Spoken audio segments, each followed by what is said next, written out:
these hot nights, they paid off. That's real life, that's real life. This real life, I cannot explain what it feels like. I've been in the suit with its tail lights. I've been in my room with it sealed tight. Said I won't be here, now I'm here, right? That's real life. Gotta drive to the real right. If I feel like I've been making moves, but you stuck like a deer in a headlight.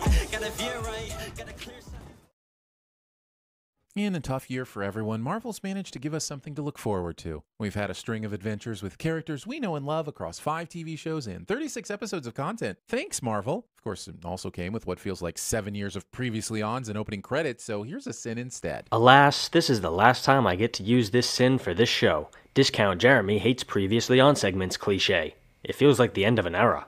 Also, based on what he was saying about the content and how he thanked Marvel, Discount Jeremy sins something he likes cliche. There are no lines in this business. But there should be, because without such lines lies a world where meat grinders are attached to the edge of desks. A whole bunch of bullshit. And here's a random jug filled with miniatures. You know, just in case you forgot we were in a LARPer's house and needed a reminder. Pointless nitpicking is pointless. Man, I'm busting out all the old sins for this video, aren't I? You should go home. You should be with your family. You can still make it in time for Christmas. Kate, you're my partner. Nice sentiment and all, but I feel like there's not a widow's chance in Endgame that he was leaving. Rather, Marvel just enjoys toying with our emotions with this will they, won't they partner bullshit. What's your point? He starts out the series by wanting to end the situation quickly while simultaneously being annoyed by Kate, then finishes the story by accepting Kate as his partner. I'm failing to see the sin. Why?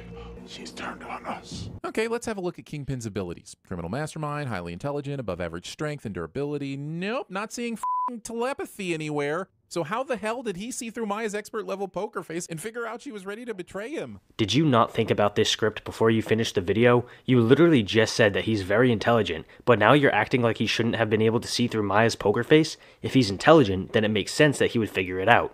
Most of these labels make sense, but Icebreaker raises some questions.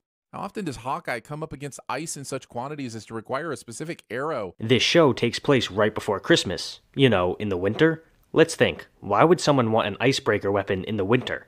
Any reasons? Any at all?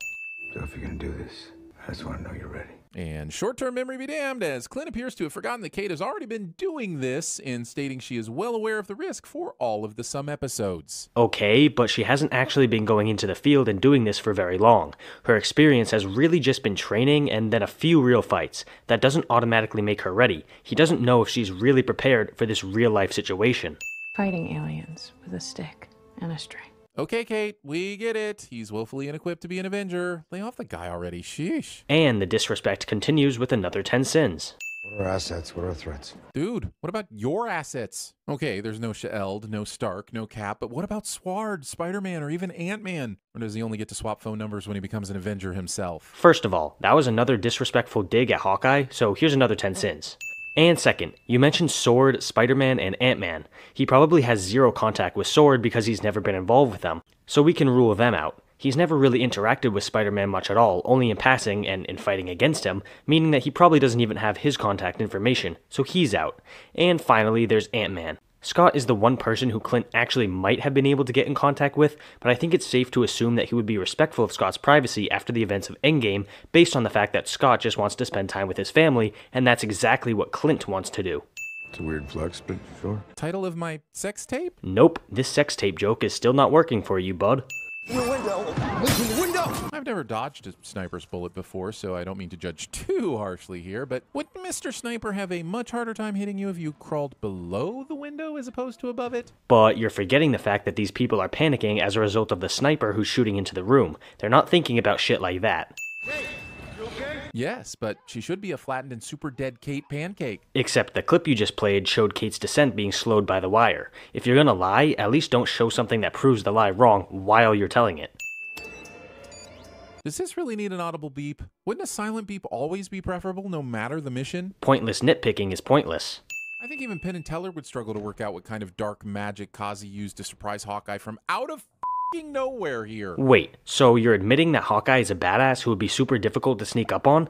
Finally, you're giving him a little bit of respect. It's still not enough, but it's a start. Hey, bros! Kate fires 3 arrows here, but there are 5 gun-toting tracksuit guys in total. Were the other 2 seriously scared off by a bow and arrow and a bit of high ground? Anakin Skywalker would like a word. I'm willing to believe that through channeling his inner MacGyver, Clint managed to create an arrowhead absurdly powerful enough to turn all of these lampposts into electromagnets. Okay, that's the second time this episode when Discount Jeremy has admitted that Hawkeye is good at what he does, and yet he still consistently makes disrespectful comments about him. That hypocrisy deserves a sin.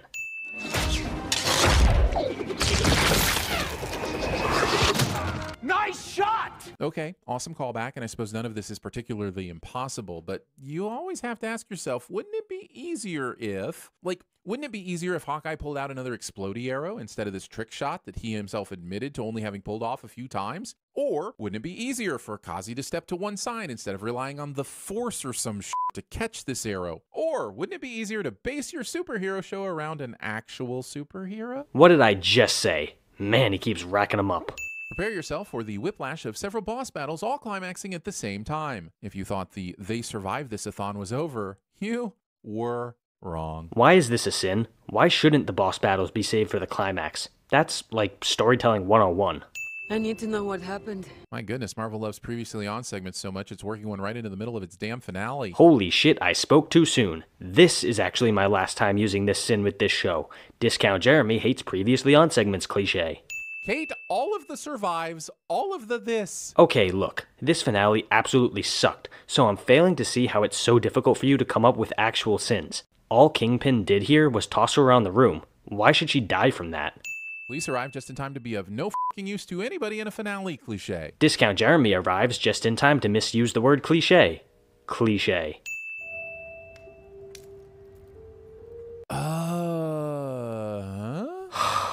I really don't want to have to explain this, so I'll give the short version. Laura was an agent of S.H.I.E.L.D.